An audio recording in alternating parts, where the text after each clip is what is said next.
I was wrong to think that love was enough to protect me from my own son. For 63 years, I believed that if you poured everything into someone, your time, your money, your sleepless nights, your quiet sacrifices, they would at least see you. Not worship you, not owe you, just see you. I was wrong about that too. My name is Eleanor Marsh. I live outside of Victoria, British Columbia, in a house I bought with my own hands, not figuratively, but almost literally. I spent 22 years building a small but successful interior design consultancy, Marsh & Associates, from a spare bedroom with a second-hand drafting table and a phone that rang maybe twice a week. By the time my son Daniel was finishing high school, I had 12 employees, a commercial office on Douglas Street, and enough contracts to keep the lights on comfortably for years. I was proud of what I had built. I never hid that from anyone, including Daniel. His father, my ex-husband Robert, left when Daniel was 9. There was no dramatic scene, no screaming match, no other woman, at least not one I ever confirmed. Robert simply decided one Tuesday morning in October that he was not built for this life, packed 2 bags, and drove to his brother's place in Edmonton. He called every few weeks for a while, then every few months, then not at all. Daniel was 15 the last time Robert called him. He was 17 when he stopped asking about him. I raised Daniel alone. I drove him to hockey at 5:30 in the morning. I sat in school hallways waiting for parent-teacher meetings after full days at the office. I paid for his university at UBC 4 years of commerce, a degree he used exactly once before deciding he wanted to work in real estate instead. I did not complain. I did not keep score. I wrote the checks, and I showed up, and I told myself this was simply what a mother did. When Daniel was 26, he met a young woman named Sophie at a charity fundraiser in Vancouver. Her family, the Beaumont Trudels, were well established. Her father, Gerard, owned 3 car dealerships on the Lower Mainland and a vacation property on Galiano Island. Her mother, Francine, was the kind of woman who wore silk blouses to casual lunches and made it look effortless. They were warm people. I want to be clear about that. They welcomed me at every family dinner, called me by my first name, and never once made me feel like an outsider.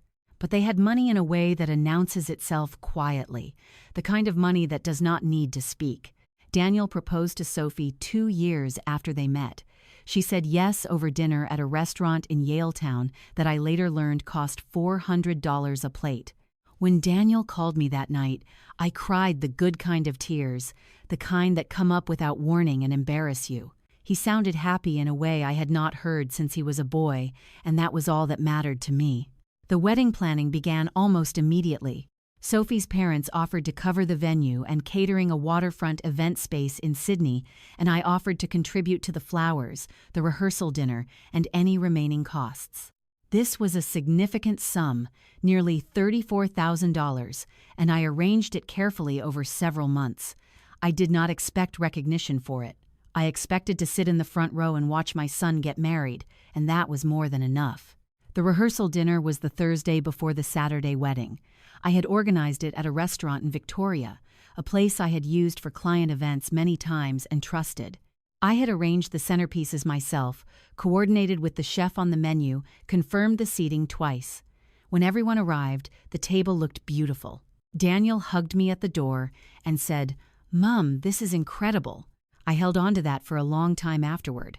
The wedding day arrived bright and clear, the way September sometimes does on Vancouver Island, cool in the morning, gold by noon. Sophie looked stunning. Daniel stood at the front of the room with his eyes full, and when she walked toward him, I felt something settle in my chest that I can only describe as completion. Whatever had been hard, whatever had been lonely, whatever I had given up or given over, it had led here, to this moment, and it felt worth it. The ceremony was beautiful. The vows were personal and funny and honest. The guests laughed and cried in equal measure. I sat in the front row next to my sister Margaret and her husband Ted, and I held Margaret's hand through most of it. The reception was where everything changed. I should have noticed something at the head table during dinner. Daniel seemed distracted in a way that had nothing to do with nerves. He was in a series of murmured conversations with Gerard, Sophie's father, that felt longer and more serious than wedding day small talk. I noticed it, but I filed it away. He was a new husband. He had a lot on his mind. The speeches began after the main course.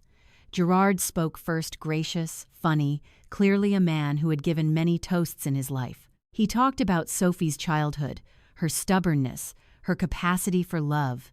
He raised a glass to Daniel and called him a fine man and a worthy match for his daughter. The room applauded warmly. Then Daniel stood up. I straightened in my chair. Margaret squeezed my hand. Daniel thanked Sophie's parents for the venue, the catering, the flowers on every table. He thanked them for their generosity and said he hoped he could one day do the same for their children. The room smiled. He said, and I remember this precisely, because I have replayed it many times in the months since Gerard and Francine made this entire evening possible. They paid for everything. Every detail you see here tonight is because of them. I waited. I assumed he was building to something. A pivot. And my mother. That would come next. It did not come. He thanked his groomsmen. He thanked Sophie's bridesmaids. He thanked the DJ. He made a joke about his college roommate. He looked at Sophie and said something tender that made the room exhale softly. And then he sat down. I sat very still. I could feel Margaret looking at me. I could feel the blood in my face. $34,000, the rehearsal dinner I had planned and paid for entirely, the flowers I had chosen stem by stem with a florist on Fort Street, none of it had earned a single word, not a mention, not even a nod. But it was what came after that I have never been able to set down. About 20 minutes later, I stepped away from the table to get some air on the terrace outside the event space. The water was dark and the lights of Sydney Harbor were reflected in it, and I stood there for a few minutes just breathing. I heard the door open behind me and I assumed it was Margaret. It was Daniel. I turned and smiled at him because he was my son and it was his wedding day and I did not want to ruin it. I said something like, "It's a beautiful evening." He nodded. And then he said, with a casualness that still stuns me, "Mum, I just wanted to check you're okay with the condo situation, right?" I looked at him. "What condo situation?" He shifted slightly. "Well, Sophie and I have been talking, and Gerard offered to buy us a place in Vancouver, a 2-bedroom in Kitsilano. It's a really good opportunity, and we didn't want to. We know you mentioned helping with a down payment, but Gerard's offer just made more sense financially." I was quiet for a moment. "When did this happen?" "A few weeks ago. I thought I told you." He had not told me. I had spoken to him 4 days before the wedding and he had said nothing. I had a sum set aside, $60,000, that I had been planning to give them as a contribution toward their first home. He knew this. We had discussed it twice. "You didn't tell me," I said. "I thought I did," he said. And then, in a tone that was somehow both apologetic and dismissive at the same time, he added, Gerard's in a position to do more. It's just practical." I looked at my son standing on that terrace in his wedding suit on the day I had spent months preparing for, telling me that what I could offer was simply less useful than what someone else could offer, and therefore I could be quietly set aside. I said, "Of course. It's your life." He seemed relieved. He touched my arm briefly, said thanks, Mum, and went back inside. I stayed on the terrace for another 10 minutes. I watched the water. I thought about the morning I had brought Daniel home from the hospital in a second-hand car seat, terrified and entirely alone, and how I had looked at his small face and promised him everything. I thought about the 5:30 hockey mornings, and the university checks, and the rehearsal dinner, and the flowers, and the $60,000 I had been saving. I thought about how, in the span of one evening, I had become someone who was simply less useful than someone else. Then I went back inside. I danced at my son's wedding. I smiled for photographs. I hugged Sophie and told her she was radiant, which she was. I said goodnight to Gerard and Francine and thanked them for a beautiful evening and meant it. I kissed my son on the cheek and told him I loved him. And on the drive home, I made a decision. I want to be clear that I did not act out of anger.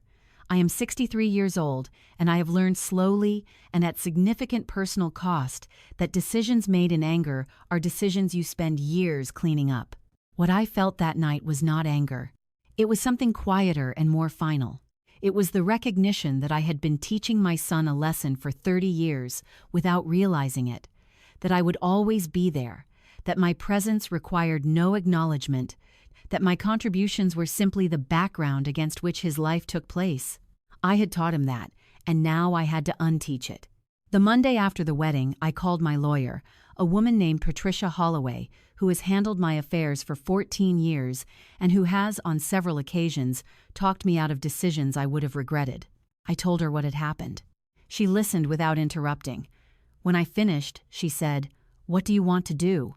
I told her, "The first thing I did was update my will." Daniel had been the sole beneficiary of my estate, the house in Victoria, the investment portfolio I had built over 2 decades, a small piece of commercial property on the Saanich Peninsula that I had purchased in 2009 and that had appreciated considerably.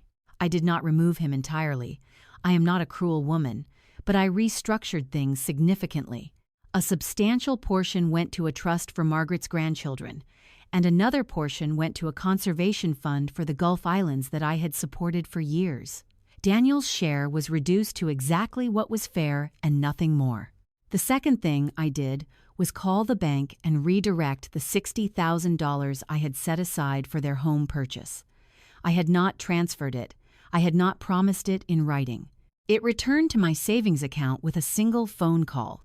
The third thing I did was something I had been contemplating for nearly 2 years before the wedding, independent of any of this. I began conversations with a long-standing colleague of mine, a woman named Colette, about a potential merger of our 2 consultancies.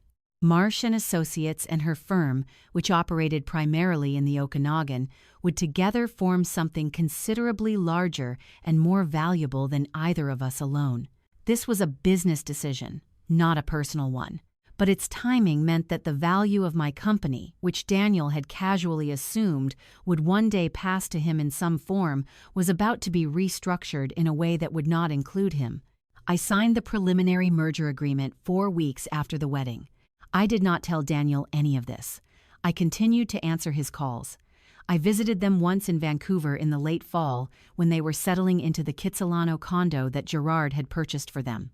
It was beautiful, high ceilings, a view of the mountains, exactly the kind of place 2 young people should start a life. I brought wine and a houseplant, and I admired the space, and I meant all of it. Sophie made dinner. We had a perfectly pleasant evening. Daniel seemed entirely at ease. He had no idea that anything had changed.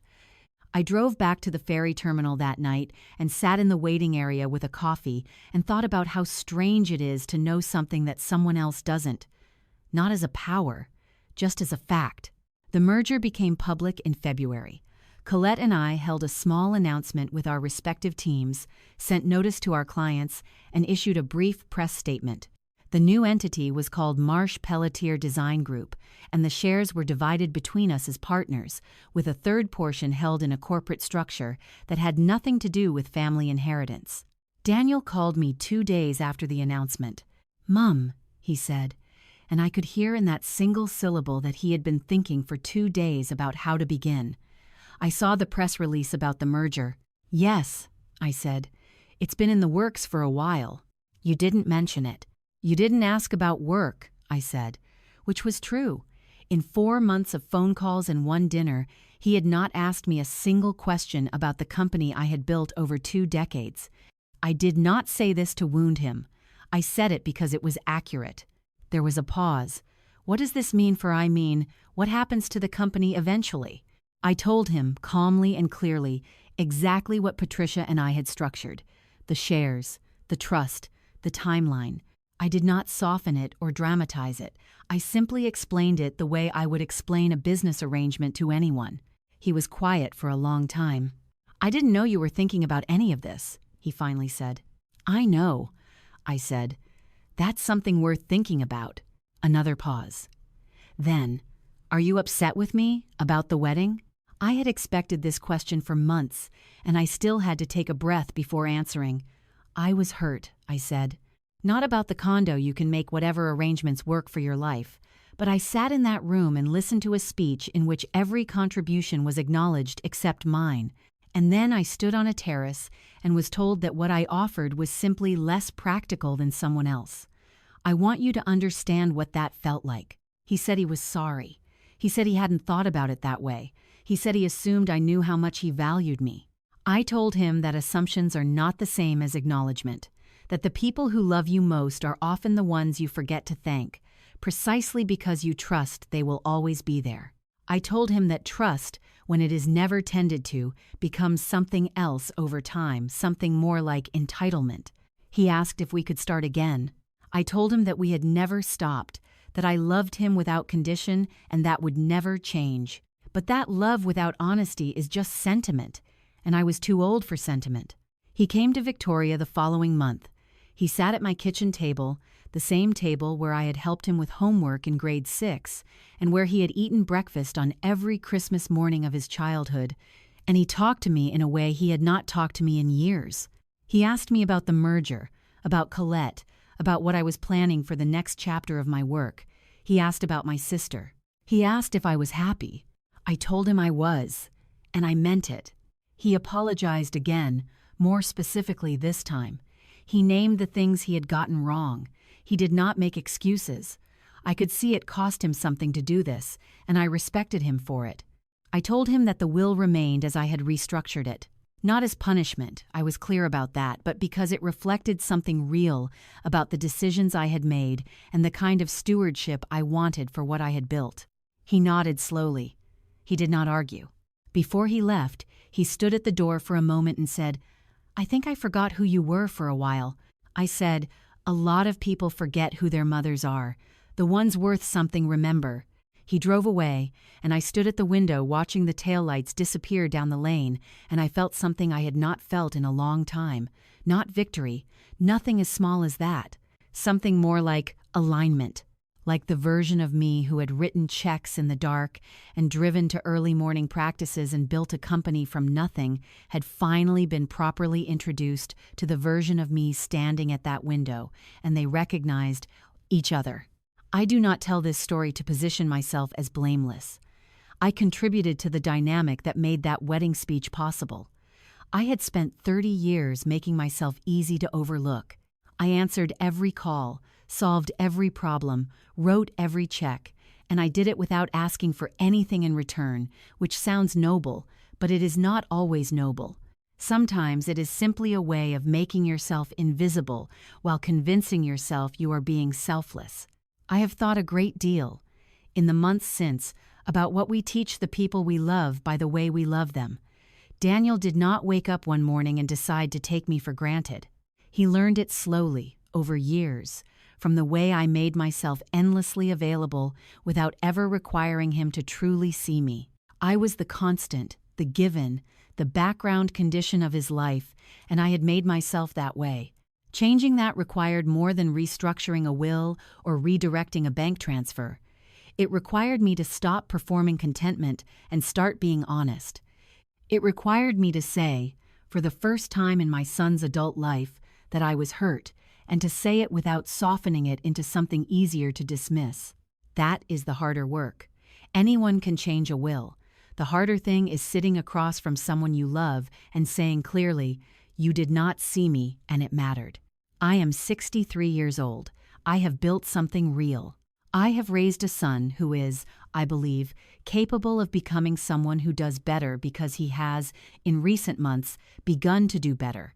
I have a house I love and a company I am proud of, and a sister who held my hand through a front-row moment I will not soon forget. I have learned, later than I would have liked, that being good to someone does not mean being invisible to them. That you can love without limits and still require, clearly and without apology, that you be seen. If you are reading this and you recognize yourself in my son not as a monster, but as someone who has quietly allowed the most constant people in your life to become part of the furniture, I ask you only this. Look up. Look at who has always been there. Not to feel guilty. Guilt is not the point. The point is to see them while there is still time to let them know you do. And if you recognize yourself in me, in the woman who gave everything and expected nothing, and one day found herself standing on a terrace feeling like a line item in someone else's budget, I want you to know that it is not too late to require more. Not more things, more honesty, more acknowledgement, more of the simple, human recognition that what you have given has been real and that it has mattered. You are not the background of anyone's story. You are the whole of your own.